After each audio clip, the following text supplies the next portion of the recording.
diserahkan dulu sebelum dibacakan.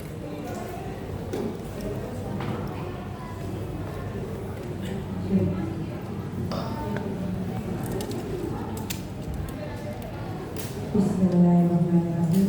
Assalamualaikum warahmatullahi wabarakatuh.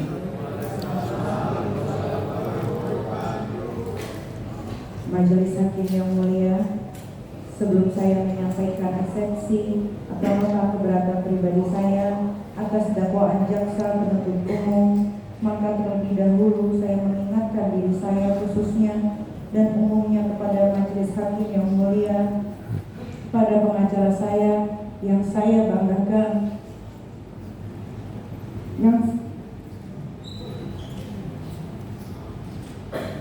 yang selalu setia untuk membela dan memperjuangkan hak saya sebagai terdakwa.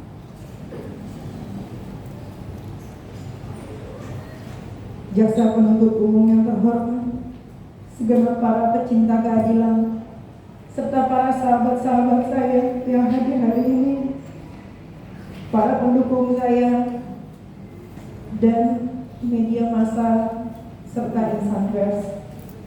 Ketahuilah bahwa salah satu nama Allah Subhanahu wa Ta'ala adalah Al-Ad, yang artinya Maha Adil. Allah Subhanahu wa Ta'ala yang Maha Adil memerintahkan segenap umat manusia untuk bersikap dan berbuat adil, serta selalu menegakkan keadilan sebagaimana termaktub dalam kitab suci Al-Quran An-Nahl ayat 90. Sesungguhnya Allah memerintahkan berlaku adil dan berbuat kebajikan. An-Nisa ayat 58. Dan apabila kalian menetapkan hukum di antara manusia, maka tetapkanlah hukum dengan adil. Al-Maidah ayat 42. Jika kamu memutuskan perkara di antara mereka, maka putuskanlah dengan adil. Sesungguhnya Allah menyukai orang-orang yang adil. Al-An'am ayat 152. Dan apabila kamu berkata, maka adillah, walaupun terdapat kerabat atau orang terdekat. Dan Allah Subhanahu wa Ta'ala yang Maha Adil mengharamkan kezaliman atas zatnya dan atas genap umat manusia.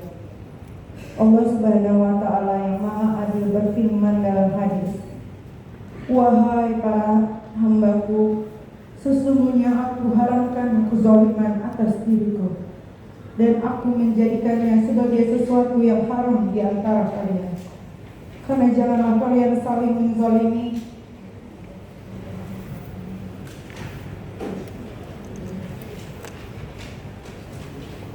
Lalu Rasulullah SAW menegaskan dalam hadisnya, jauhilah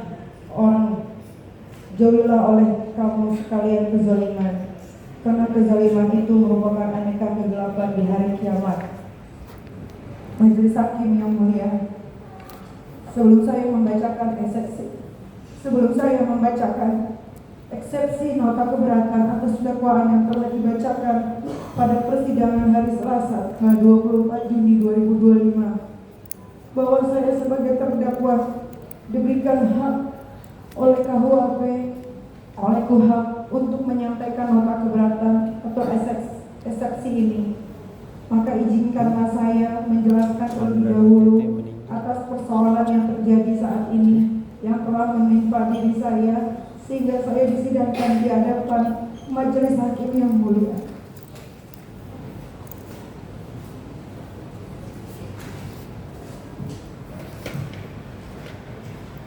Majelis Hakim yang mulia, bahwa dengan ini saya tegaskan, jelas apa yang saya utarakan pada postingan saya di akun TikTok bukan dimaksud untuk menghina atau mencemarkan nama baik Reza Gladys. Namun postingan itu saya maksudkan untuk mengedukasi kepada masyarakat terkait bahayanya menggunakan skincare yang abal-abal, apalagi sampai dengan menggunakan jarum suntik yang dijual secara bebas di e-commerce, yang seharusnya dijual di klinik kecantikan dengan pengawasan dokter spesialis. Karena kulit itu adalah titipan dan karunia dari Allah, yang harus dijaga, apalagi kulit wajah yang sangat sensitif, yang harus benar-benar dijaga, yang merupakan investasi kecantikan yang pertama dilihat oleh sebagian besar manusia pada umumnya. Majelis Hakim yang mulia, dalam sidang yang sangat mulia ini, saya ingin menjelaskan apa yang saya alami merupakan sebuah perbuatan dan tindakan zalim dari pelapor Reza Gladys yang membuat laporan yang mengada-ngada ke Polda Metro Jaya yang zalim dengan sewenang-wenang menjadikan saya tersangka, dan jaksa penuntut umum yang melakukan dakwaan abal-abal yang penuh dengan halusinasi yang diceritanya dipotong-potong, yang dalam dakwaannya perbuatan yang dilakukan oleh orang lain, akan tetapi yang diterdakwakan adalah saya. Dan saya yang dijadikan korban kezaliman yang penuh dengan diskriminalisasi dan kriminalisasi.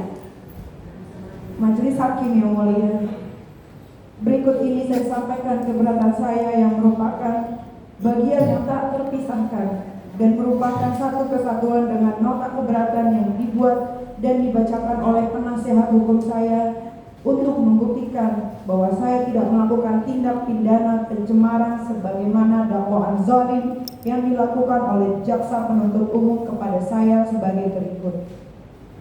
Dakwaan pertama. Ke-1, terdakwa Nikita Mirzani didakwa melakukan tindak pidana mereka yang melakukan, yang menyuruh melakukan, dan yang turut serta melakukan perbuatan dengan sengaja dan tanpa hak mendistribusikan dan atau mentransmisikan informasi elektronik dan atau dokumen elektronik dengan maksud untuk menguntungkan diri sendiri dan atau orang lain secara melawan hukum, dengan ancaman akan membuka rahasia, memaksa orang supaya memberikan suatu barang yang sebagaimana atau seluruhnya milik orang tersebut atau milik orang lain. Perbuatan terdakwa sebagaimana diatur dan diancam pidana dalam pasal 45 dalam kurung 10 huruf A junto pasal 27 ayat 2 Undang-Undang Republik Indonesia Nomor 11 Tahun 2008 tentang informasi dan transaksi elektronik sebagaimana yang telah diubah terakhir dengan Undang-Undang Republik Indonesia Nomor 1 Tahun 2024 tentang perubahan kedua atas Undang-Undang Republik Indonesia Nomor 11 Tahun 2008 tentang informasi dan transaksi elektronik junto pasal 55 1 ke 1 Kitab Undang-Undang Hukum Pidana.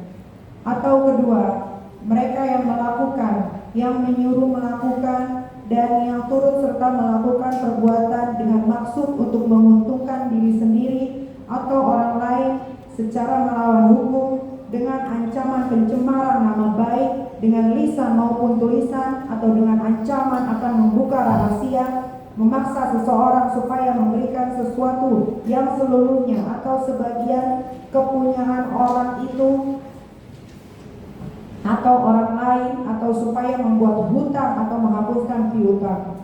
Perbuatan terdakwa sebagaimana diatur dan diancam pidana dalam pasal 369 ayat 1 Kitab Undang-Undang Hukum Pidana junto pasal 55 ayat 1 ke 1 Kitab Undang-Undang Hukum Pidana.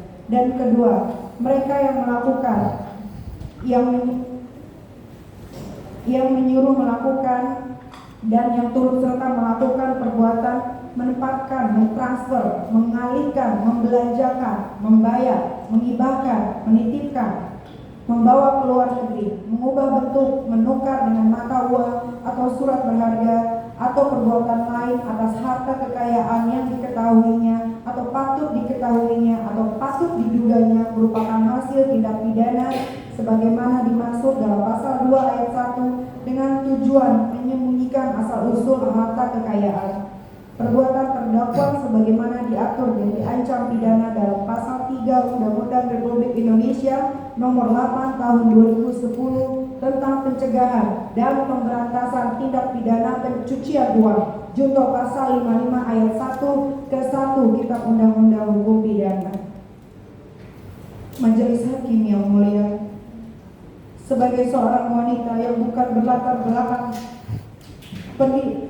pendidikan formal di bidang hukum, izinkan saya menyampaikan keberatan pribadi untuk mendapatkan keadilan atas tindakan zalim yang saya alami berdasarkan fakta, dan dengan ini saya mengetuk hati nurani dari majelis hakim yang mulia. Majelis hakim yang mulia, bahwa saya didakwa telah mencemarkan nama baik Reza Gladys karena saya telah mereview produknya yang sangat berbahaya. Selanjutnya saya memposting dengan tujuan memberikan edukasi kepada masyarakat terkait bahayanya menggunakan skincare yang abal-abal, apalagi sampai dengan menggunakan jarum suntik yang dijual secara bebas di e-commerce, yang seharusnya dijual di klinik kecantikan dengan pengawasan dokter spesialis. Atas kejadian tersebut, Reza Gladys mencari-cari saya dan meminta untuk bertemu dengan alasan untuk mereview produknya yang baik-baik. Saat ini, saya ini public figure, orang kenal saya yang sudah punya nama, dan setiap yang ingin bertemu dengan saya, pastinya saya akan anggap itu adalah bisnis yang bernilai. Tidak bisa sembarangan orang dengan tiba-tiba ini bertemu dengan saya tanpa alasan yang jelas, karena saya pernah trauma dimanfaatin hanya untuk mengejar popularitas saya saja. Semua berjalan dengan perhitungan bisnis, termasuk dengan adanya permintaan Reza Gladys untuk mereview produknya dengan baik-baik. Ada jasa, ada uang, dan ada harga. Ada kesepakatan sebagaimana yang tertuang dalam dakwaan halaman 5 terkait percakapan Ismail Marzuki dengan Reza Gladys, yaitu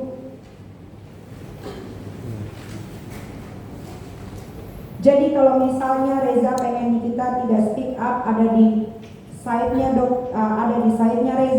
Reza udah tinggal kasih dia aja uang 5M. Kemudian saksi Reza Gladys membalas, kalau 4M gimana Makil? Selanjutnya saksi Ismail Marzuki menjawab, ya nggak apa-apa. Percakapan tersebut adalah sebuah percakapan dan berbentuk kesepakatan di mana adanya jasa dan harga yang dibayarkan yang bernilai bisnis, dan itu sudah biasa saya lakukan, yang merupakan pekerjaan saya untuk endorse dan mereview produk, baik produk kecantikan atau produk lainnya. Akan tetapi setelah adanya transaksi kesepakatan dan ada pembayaran yang ada, saya malah dizolimi oleh Reza Gladys dengan menjadikan saya dan sahabat saya sebagai tersangka di Polda Metro Jaya.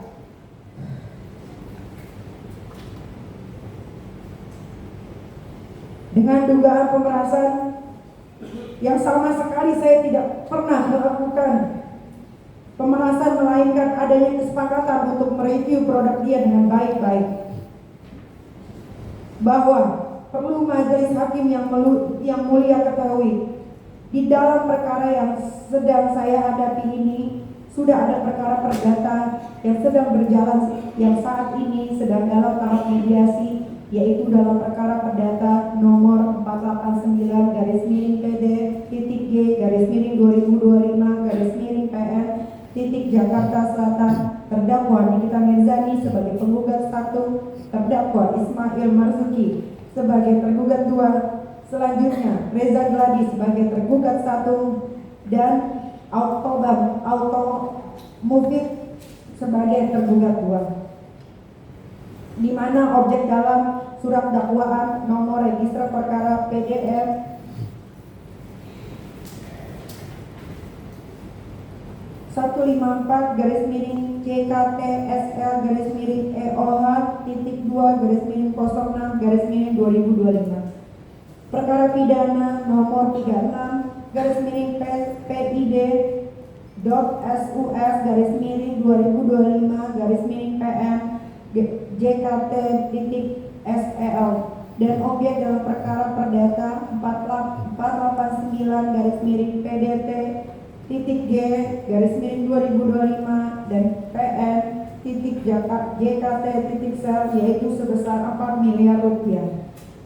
adalah sama, bahwa adapun salah satu permintaan atau petitum terdakwa Nikita Mirzani sebagai penggugat 1 dan Ismail Marzuki sebagai penggugat 2 dalam perkara perdata nomor 489 garis miring PDT G garis miring 20256 garis miring PN JKT.SLL adalah menyatakan pembayaran uang kesepakatan kerjasama terhitung sejak tanggal 19 November 2025 sampai 19 November 2000 sejak tanggal 19 November 2024 sampai 19 November 2025 mengenai mereview baik-baik atas produk skincare tergugat 1 sebesar 4 miliar rupiah yang diterima penggugat 1 adalah sah. Berdasarkan pasal 81 KUHP mengatakan penundaan penuntutan pidana berhubungan dengan adanya perselisihan prayudisial menunda daluarsa, yaitu menunda penuntutan pidana karena adanya perselisihan prayudisial atau sengketa perdata yang mempengaruhi perkara pidana. Bahwa berdasarkan pasal 1 Perma nomor 2 tahun 1956 mengatakan apabila dalam pemeriksaan perkara pidana harus diputuskan hal adanya suatu hal perdata atas suatu barang atau tentang suatu hubungan hukum antara dua pihak tertentu, maka pemeriksaan perkara pidana dapat dipertanggungjawabkan untuk menunggu suatu putusan pengadilan dalam pemeriksaan perkara perdata tentang adanya atau tidak adanya hak perdata itu. Bahwa berdasarkan hal-hal tersebut di atas, dikarenakan perkara pidana dalam surat dakwaan nomor perkara PDM 154 garis miring JKTSL garis miring EOH 2 garis miring 06 garis miring 2025 diadili dan diperiksa sebagaimana terbukti dalam register perkara-perkara pidana nomor 362 garis miring PID SUS garis miring 2025 garis miring PN Jaksel dan perkara perdata uang investasi nomor 48 garis miring PDT G garis miring 2025 garis miring PN Jaksel subjek dan objeknya sama, di mana saya sebagai penggugat 1 dan Ismail Marzuki penggugat 2, sedangkan Reza Gladys sebagai tergugat 1 dan Aqobah Mufid sebagai tergugat 2. Maka dengan ini saya mohon kepada Yang Mulia memutuskan dengan